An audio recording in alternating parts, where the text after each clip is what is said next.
Okay, guys, if you have had a chance to go out and do some of the experiments outside, fantastic. Hopefully, you have been sharing videos or pictures or whatever else with me.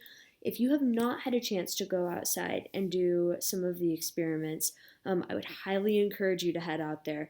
So, yesterday at school, I was taking lots of brain breaks, as you know, your teacher has to.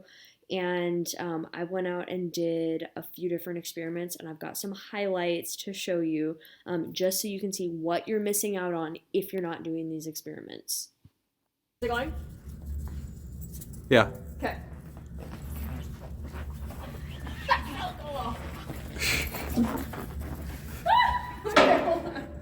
Oh, we got more? I'm sliding it over. We're just gonna try this because I've seen this online and I don't know if it actually works. Are you ready? Read. It's supposed to create a tower. Just hold on. We'll see if it actually freezes. My hair froze this morning. That was cold. I'm getting cold. Hold on. Give it another like 20 seconds. Oh my gosh. Seriously? My jeans are freezing. No, it's not staying yet. It might not work. It's okay. It's okay. We'll just stop it at that one. We're done? Yeah. All right, crazy cold weather experiments put aside. We've talked a lot about different types of matter, but we haven't really explained what the difference is in those basic building blocks of matter. And what we've got to realize is that the way we describe matter matters. So when we are putting together all of our different chemical reactions and thinking about those elements that build up to our chemical reactions, we've got four pretty key words here that we want to make sure we know what exactly they mean. So the first one is an atom, and we've talked about how those are the building blocks of matter and how they contain protons and neutrons and electrons, and how those protons and neutrons and electrons that are in that matter, in those atoms, oh dear, we're going all over the place. Those protons and neutrons and electrons, you've got the protons and neutrons that make up our nucleus, and then the electrons that are spinning around like super, super crazy in these cloud-like orbitals, and those electrons are also in what we call shells. And we talked about how the shells and even the amount of valence electrons tend to determine how reactive different elements are.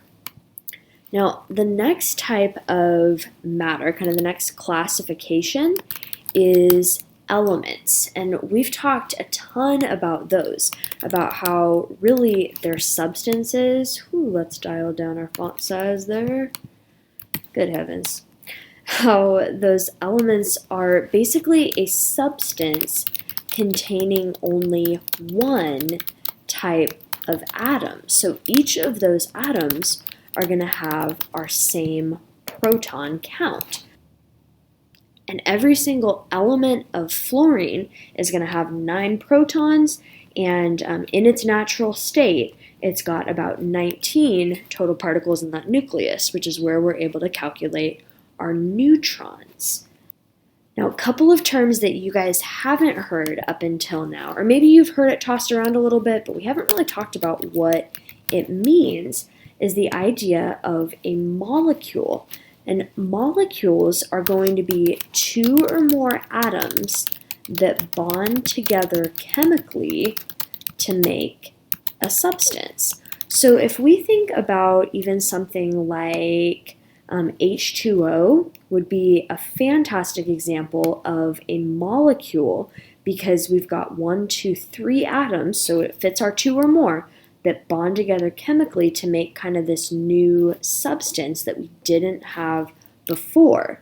A lot of times we'll even see molecules that are made up of the same element, where you have hydrogen that actually kind of comes in pairs in its natural state, or Even oxygen can come in pairs in its natural state. There's all kinds of different elements that come as multiple atoms that are kind of bonded together. But we've also got, in addition to molecules, we've got kind of a more specific kind of molecule called a compound. And that's a substance containing bonded atoms of two or more elements. So it's not only two or more atoms that we're dealing with now. Our compounds are containing two or more different elements. So great example of that would be something like carbon dioxide, right? You guys have seen that before, CO2, where we've got carbon and we've got oxygen that are coming together to make a completely new substance. Even thinking about something like sodium hydroxide, that was that super grainy stuff that was at the bottom of the Alka-Seltzer experiment, where we've got sodium and oxygen and hydrogen that are all coming together to create this new compound. So over the next couple of weeks, and really we're looking to wrap up this chemistry unit. I still got a whole bunch of crazy reactions that I want to show you guys. But our goal, even in the lab, the next time that you guys are in class, is going to be to mess around with some of these different compounds and kind of figure out what are different characteristics, what are different properties of these compounds based on even where their individual pieces are found in the periodic table.